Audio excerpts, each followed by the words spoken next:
to the class. All right. Hi, guys. I am still a little under the weather. I'm still sick. So if you're hearing my voice sound totally terrible, that's why.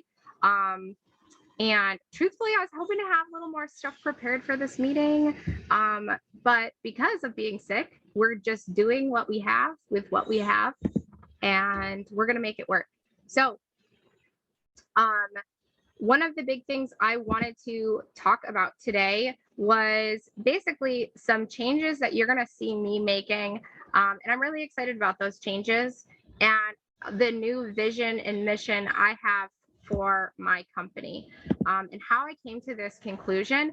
And I want to also, in the process, like teach you guys some lessons that I've learned along the way, some of my bigger mistakes that I've made, and why I think we've been able to get where we are based on what we've done, but why I think that we could do better, right? So I don't know how to start this. This is like, I'm a little nervous. I'm going to be totally honest. I'm a little nervous because this is definitely one of those things where like it's a game changer. I'm making a big move. And some of you have seen me make big moves. Who's seen me make big moves already? Yes, Hope has seen me make big moves. Christina, I've made some big changes and I've made big moves, and that's always nerve-wracking because when you want to make changes in your identity and who you are and how you show up, you have a fear about what other people are going to say or think about it, right? Have you guys had that? I know you have, because we're all human, right? And so that's a big part of what has actually held me back, is like, what are other people going to think about this? What are other people going to feel about this? How is it going to be received, right?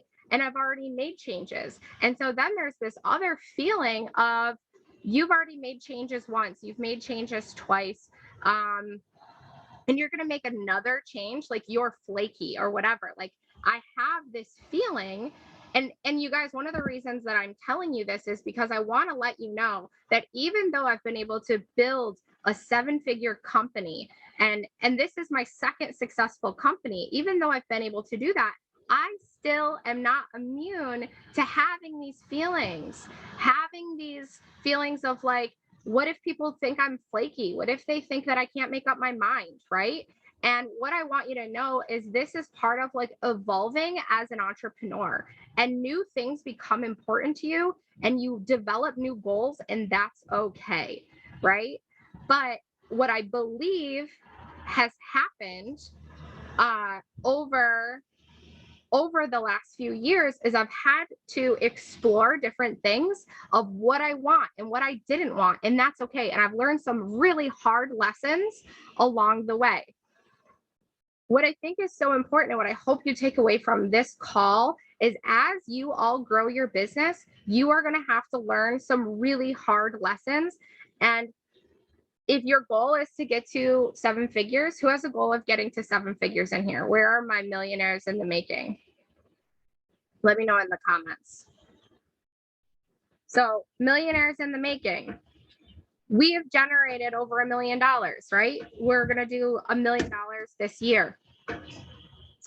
Unless I fall flat on my face, then we won't. But I don't think that's going to happen. So, all of these millionaires in the making, the reason I want to tell you this is because it really is new levels, new devils, guys. Like, and who says that? Brene Brown? Is that a Brene Brown quote? Is that directly from her? I don't want to steal anybody's words. That came from somebody else, not me. That's all I want to say. So, new levels, new devils. Just because we hit 7 figures, we'll hit 7 figures annually this year, doesn't mean that I don't experience new growth. It is just different growth.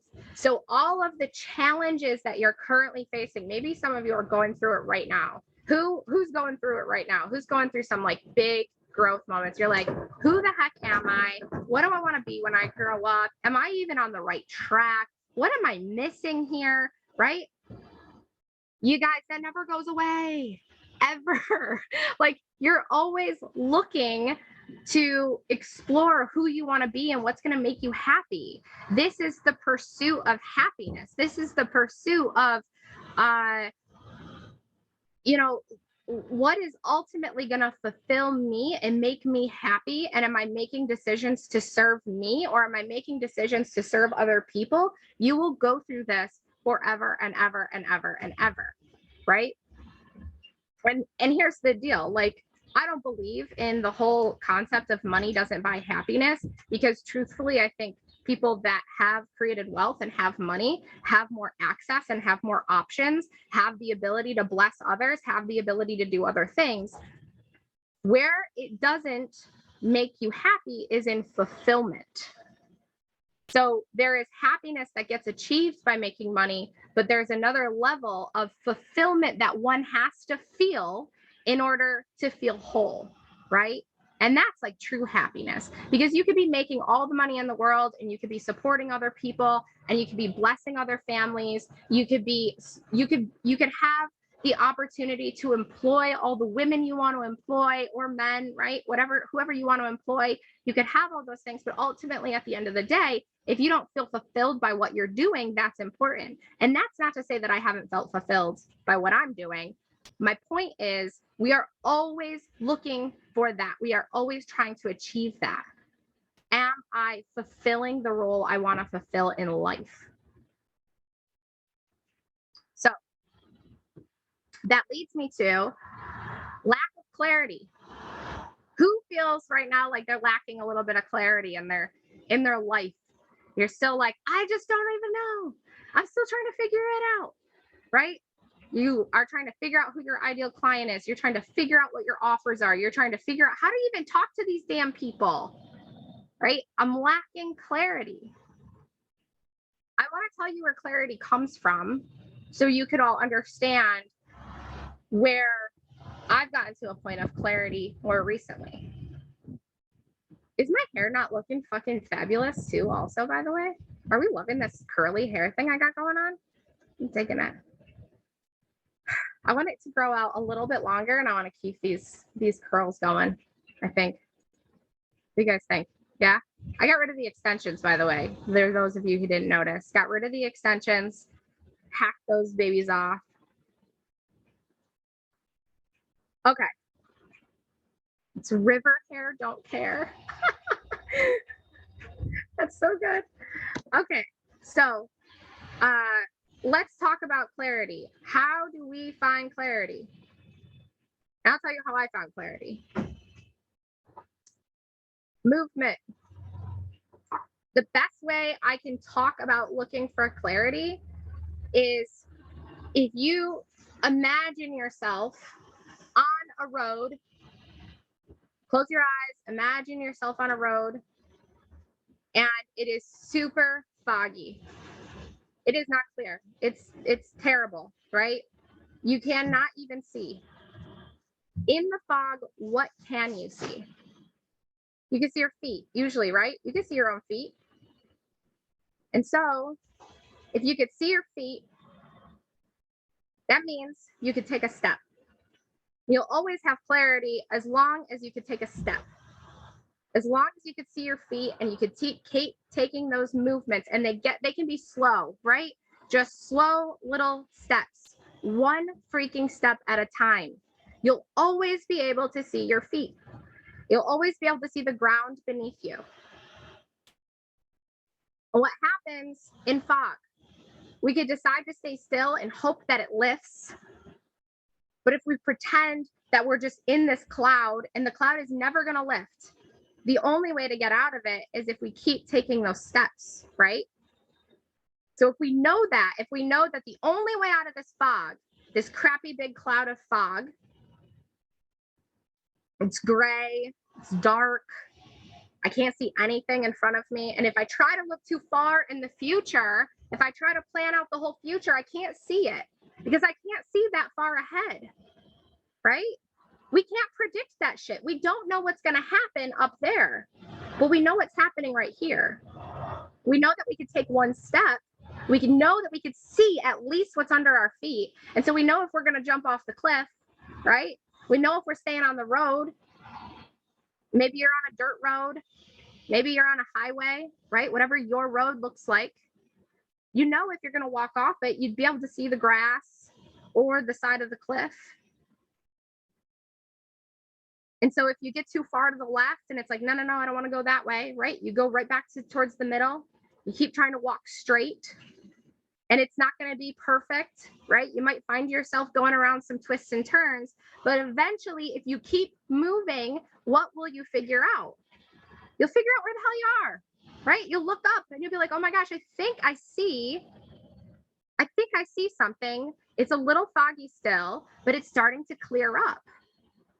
Things are starting to clear up. So what do we know? In order to get yourself out of being unclear, you have to move. You have to keep taking action. That is the only way you are going to learn what's going to work for you, what's not going to work for you, who you want to work with, who you don't want to work with. That is the only way, right? And so we could also decide. Oh, hold on, I'll go there next. If we work with certain people and it doesn't work, it's good. That's data. It's like, cross that off. Never going to do that again. That wasn't fun, right? You put out an offer and you're like, God, I hate this offer. And then you struggle to sell that offer because it doesn't actually align with you. So you're finding it really hard to sell. It's like, okay, well, that's not working, right? But the attempt at trying and the attempt at doing is the only thing that's going to find you some clarity. Without doing and taking action, and that doesn't mean it's always going to be easy to do and try and fail. But what's worse than not doing any of those things, not working with the wrong people, not putting out the bad offer, not working with putting out the wrong message. You do nothing at all, you'll never know what the wrong is. You'll never know what the bad is. You'll never know that it was the wrong message, the bad offer, not exactly who you wanted to be. You realize it wasn't as fun as you thought it was going to be to work with those specific people or put out that specific offer. There was a time in the coaching industry where I got super burnt out from doing one-on-one. And so I thought maybe I wasn't a good coach. Like, I get people results, but maybe I'm just not cut out for this coaching industry. Like, man, I really struggle to work with people one-on-one all the time. I'm so burnt out, and I really am such an empath. So I'm taking on all of these people's emotions all the time. Because if you know anything about the coaching industry, it's not about the tactics. It's not about the strategy. Usually it's so much more mindset and emotional things that these real humans are going through, right? And so when you take all those things on and you're a personable person, it's like, oh my gosh, at the end of the day, I was exhausted. I didn't want to talk to anybody. I couldn't take on one more person's problem, right? And because I was taking on all my clients' problems, I wasn't available to take on my family's problems. I was detached. And so I thought, maybe I'm not cut out for this work. But what I realized, it wasn't about the work, because I love the work I do. And so I had to figure that out. I realized, well, I just have to pull away from doing one-on-one. I have to put up a few more boundaries, right? And how can I facilitate getting people these results without it only being me that facilitates it? And that's how I created a team, right? That's how I created a mastermind. There's a bunch of little brilliant geniuses in there that can help each other, that help our clients. It's where Allie, Alexis came in. Our mindset coach, Lily. Our copywriting coach, Ella. Our ads management coach, Tammy, right? That's where they came in to help me facilitate this work, because it couldn't all be on me. But it wasn't about the offer, or it wasn't about the people. It wasn't about my ability to coach. It was about the offer, right? And so I had to figure that out. But I wouldn't have known that until I did it, right? You see how that works? So it's connecting the dots, it's learning the lessons, it's collecting the data.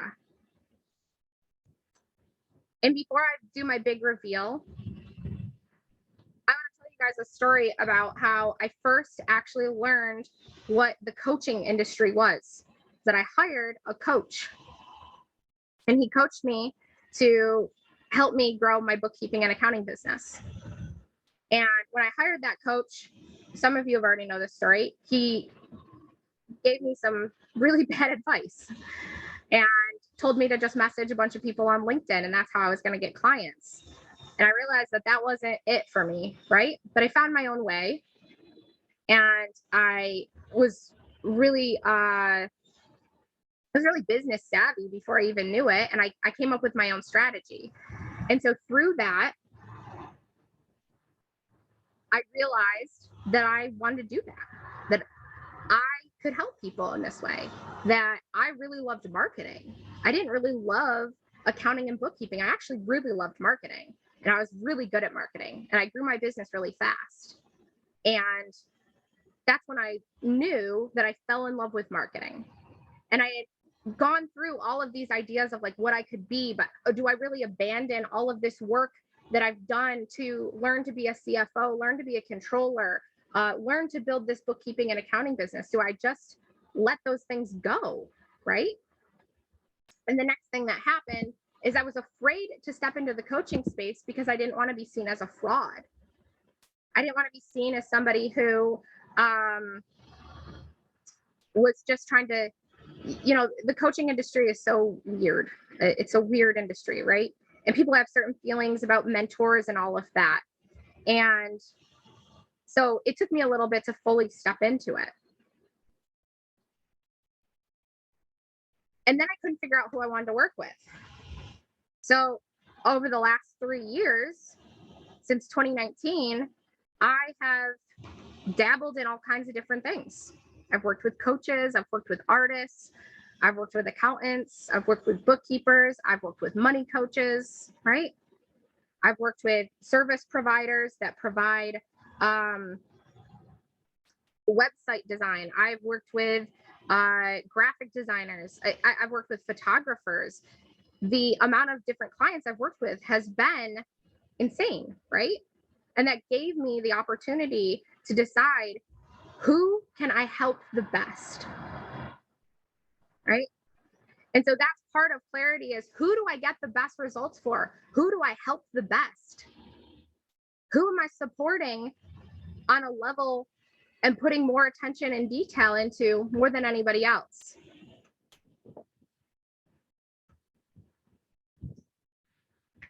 So I've gone back and forth with this decision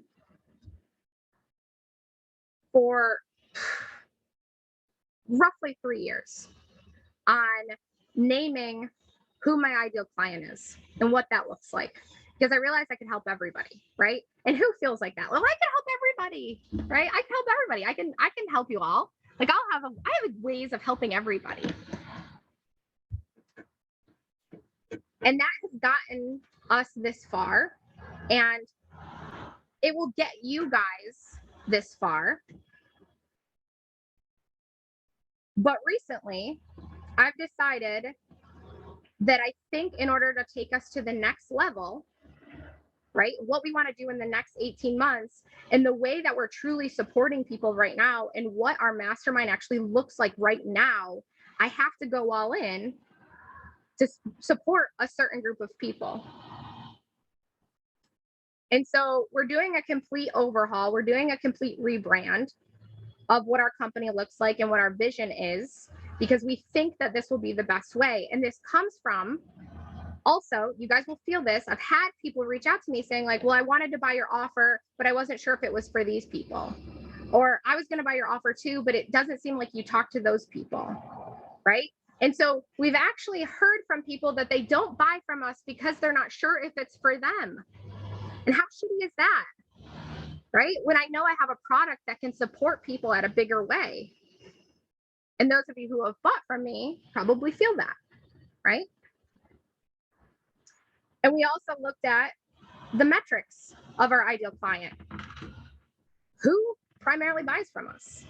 We have an 80-20 rule. We know who 80% of our people are. They're in the financial sector, right? I can tell you that I think over 80% of the people on this call are in the financial sector. And so what we've decided to do is go all in on the financial sector. Financial professionals, accountants, bookkeepers, fractional CFO, and financial coaches or advisors. I see Hope on this call. And she's like, oh no.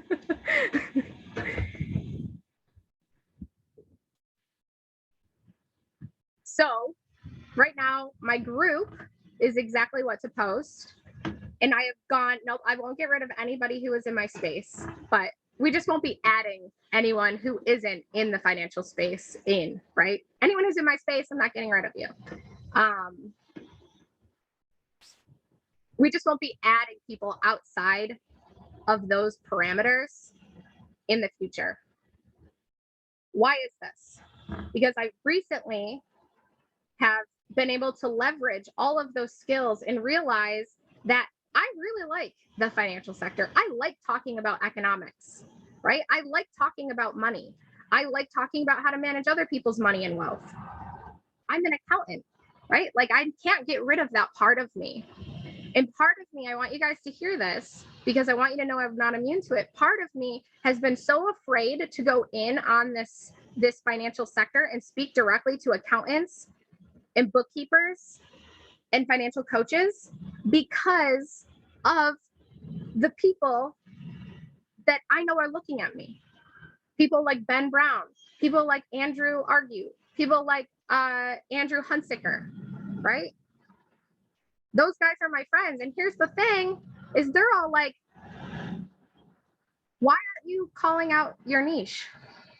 Like they're questioning why I'm not doing this, right? They're asking like, yeah, it seems like that's your audience. So like, why don't you call it out? What are you doing there, Alyssa? Right? Where my fear has been that if I do that, they're going to be mad. They're going to be like, oh, she's a fraud. Why is she doing that? But the deal is that those people, the people I looked up to when I joined this online space of financial coaches are the ones that are supporting me and doing it as well. So time is 1:30. So we're actually renaming our group and I'm going to tell you guys the name right now. I'm super fucking excited about it because I couldn't figure out how to make this work. And I finally came up with it. So the new name of our group and what you're going to see come out in our branding, I was hoping to have the branding done so I could reveal it that way. But again, I've been sick, so it is what it is where financial pros become CEOs. So I love your guys' thoughts. I think it's so good. So for those of you who have seen me be fucking wishy-washy with my message, but I've repeatedly told you to get clear on your message, take my advice and do the thing that you want to do, regardless of what other people think. So where financial pros become CEOs, because that truly encompasses what we do. We don't just help people make money, we help them become CEOs of their business and of their life. They get back their time, they understand how to grow their business better, they understand how to scale it better. It's so much more than marketing, right? And that messaging has been off because so many people have recently got on the phone with us and we've listened, right? We listen to people when they get on the phone, they say, oh, I thought this was just a marketing program. It's like, oh, hell no, this isn't just marketing, right? And so I needed to make sure that that was clear in my message. So I also want to let you guys know that since I decided this, since I actually, you'll probably notice some of my content has been speaking directly to the financial sector. I've been reached out to. So like, this is the universe saying, yes, do it. And I'm telling you this, I'm sharing this because I want you guys to see, this is what happens. When you finally decide and make a decision and go all in on something, the universe is going to be like, you're saying yes, and I'm saying yes right back, right? So since we decided that, we did $90,000 in revenue in the last few days with barely even trying. I made like 2 posts. 2 posts created $90,000 in revenue in the last 2 days. On top of that, I've had 2 well-known people in the financial industry that serve accountants and bookkeepers reach out to me. I have meetings scheduled with them. One wants to do an event with me for accountants and bookkeepers. The other one wants to do a mastermind with me, right? And it's not like I'm going to go do all of these things, but I'm like, hello, this is crazy. As soon as I actually start saying, like, I've decided this is what's happening and I'm putting content out like this, people are reaching out to me. They notice it, right? All you got to do is speak to the right people, and then they hear you. You're so much louder to them. So if you don't have clarity yet, I beg you to get it. I beg you to work on it, right? I beg you to please just keep taking that action. Listen to the nudges, listen to your heart, because this has been something that I have struggled with. And I could tell you 1 year ago, I almost did this. I almost made this decision 1 year ago, and I backed out of making that decision. I had good reason to, but I thought, no, I'm not ready, right? And so I don't have any regrets in not making the decision a year ago. But also, after talking with a couple of people, and they said, what if you want to have, if you have these big goals, you want to talk to more people, how do you do that? You create capital, right? If you want to make things happen, like Hope said, if I want to make shit happen, I got to create capital. If I want to make a bigger impact, I got to create capital, right? And so what can you do right now in the next 12 months, in the next 18 months? Who can you support at the highest level based on your own experiences, based on your goals, based on who you are, who you love, who you like to hang out with? And the final thing I'll leave you with is one of the reasons that I haven't gone in on this financial sector is because I wear tie-dye shirts and then take them off in the middle of calls, right? I'm not wearing a bra today. I'm sitting outside. I don't look like I should coach in the financial sector because I'm not professional, right? Because I curse, because I'm rough around the edges, because I don't show up with a suit jacket on every single time I get online, because I don't wear makeup on my calls. And that's been one of the biggest things that has held me back.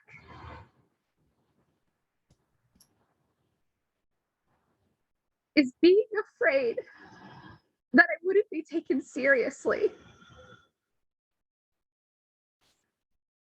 But the reality is that there's not enough people like me serving this niche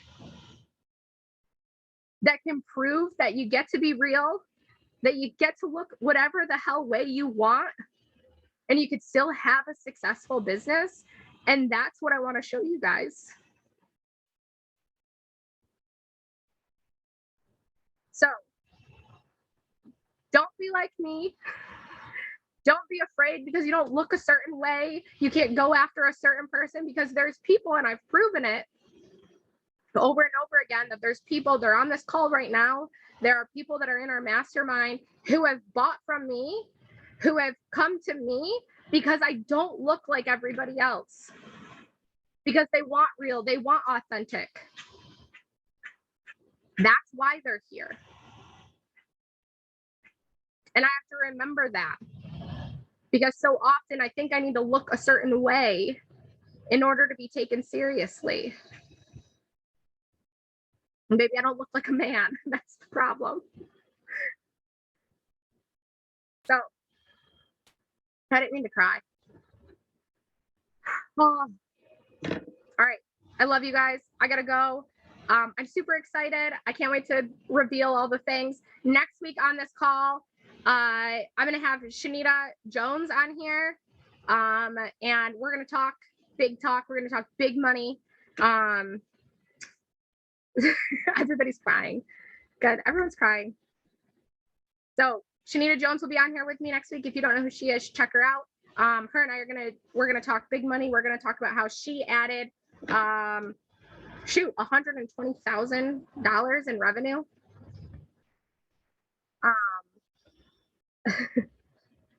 to her business since working with us and what that looks like, and what she believes has been a huge factor in her growth and success. So I will see you guys next week. Do me a favor, if you guys find these calls helpful, make sure you let your people know about them. Make sure you write us a review, post in the group, post on your personal page, let people know that the Moneymaker calls are where they're at, and get your friends here too. I will continue to provide these for you guys and teach you all the lessons that I'm learning. All I ask is that you share the love with the rest of your community. All right. Bye, guys.